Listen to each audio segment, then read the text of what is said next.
We were going to end this half hour with an NBC News exclusive. You know, it was 1 year ago tomorrow that 3 women escaped from the Cleveland home of Ariel Castro. One of them, Michelle Knight, is now releasing a memoir called Finding Me. We're going to talk to Michelle in just a moment. But first, Knight's 10 years, 8 months, and 14 days of captivity.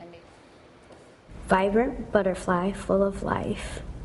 Every time I see one, it reminds me how precious life can truly be. Michelle Knight was just 21 years old when she was kidnapped in a Cleveland neighborhood by Ariel Castro. What followed was more than a decade of unthinkable abuse. You must have felt so much rage. There was anger points at times, yes. There was also suicidal attempts, yeah. Because you get to a point where you feel like it's hopeless. Castro later kidnapped 2 other women, Amanda Berry and Gina De Jesus. Knight says she and Gina often dreamed of their escape. There was times where me and Gina just wanted to hit him over the head with a frying pan and just run out the door. But he wasn't a hurtful person. We couldn't do it. So we was like, we gotta find some other way. On the evening of May 6, 2013, Berry and the 6-year-old daughter she had while in captivity broke free. I've been kidnapped and I've been missing for 10 years, and I'm here. I'm free now. Castro was arrested and pled guilty to nearly 1,000 criminal counts. He was sentenced to life in prison. But just 1 month into that sentence, Castro was found hanging inside his prison cell. Now, Knight is starting a new chapter, rebuilding her life and telling her story in her own words. And Michelle Knight joins us now. We mentioned on Friday that you've changed your name to Lily, but for the purposes of this interview, we'll call you Michelle. That's what you'd like us to do, and that's how the world really knows you. So good morning to you, Michelle. Good morning to you. Tomorrow is the anniversary of the day you escaped, and your life changed so much for the better in that single moment. How do you feel as this big anniversary approaches? It's just a day that I wish would go past and I could live my life. You've had your freedom now for a year.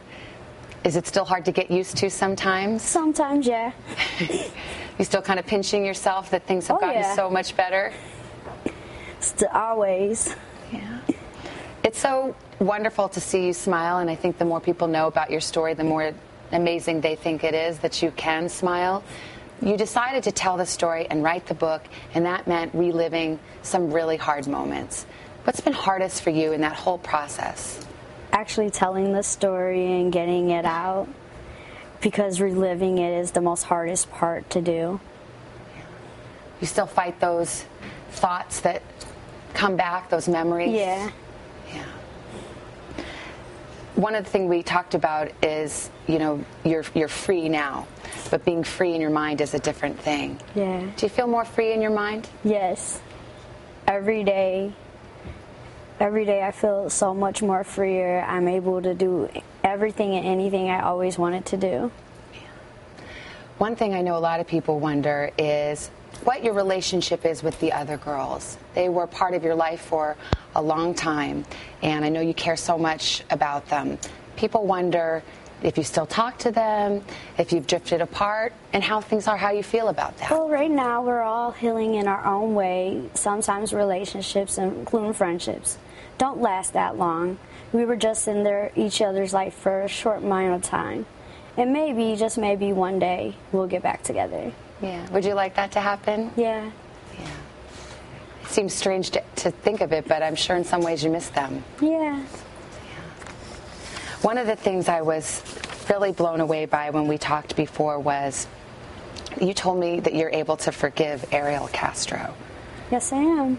How is that possible? Some people look at everything that happened and they think, I couldn't do that if I were in the same position. Well, if I did something wrong, even if it was a small thing, I would want somebody to forgive me. So I can forgive him for what he done wrong. Because that's the way of life. When you first found out that he had died in prison, what was your first reaction? I was saddened about it, but also confused at the same time. Like, why would he hurt his children like that? Why would he leave them? You were saddened by it? You really were?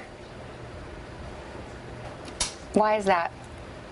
Because he was a human being, and every human being needs to be loved, even though they did something wrong. One thing I think is amazing about you is even in that darkest place, you kept your faith. I know it wasn't always easy. No, it wasn't. You prayed, and I'm sure for a long time you felt those answers wouldn't come. How were you able to keep your faith, and why did you? The love of my son helped me keep the faith that I had. Your son Joey's 13 now, right? 14. 14 years old. And he has been adopted in this time that you were missing and no one knew where you were. Yes. The adoptive family has sent you pictures, but they've decided he's too young to know everything that's happened. Has that been hard for you? Yes, it has, but I'm glad they have him, and he's doing really well, and I'm very proud of him for all the accomplishments that he has achieved. Yeah. Do you hope you'll get to see him again one day? Yes. Yeah. So tell me about your life now. What is the best part of having your own apartment and living freely? Being able to wake up in the morning, make a cup of coffee, and sit there, watch TV, listen to music, and just look at the beautiful sky. And what would you want people to know about you and your new life and how you're doing now? I would want everybody to know I'm doing just fine, and everything is really exciting right now. I'm doing singing. I'm also training to be a boxer, and I just recorded my first song, and it's just awesome. It's awesome life right now. Well, I can't think of anyone who deserves it more. Michelle Knight, thank you for being here and for sharing your story so courageously. We really appreciate it. You're very welcome. And again, the book is called Finding Me.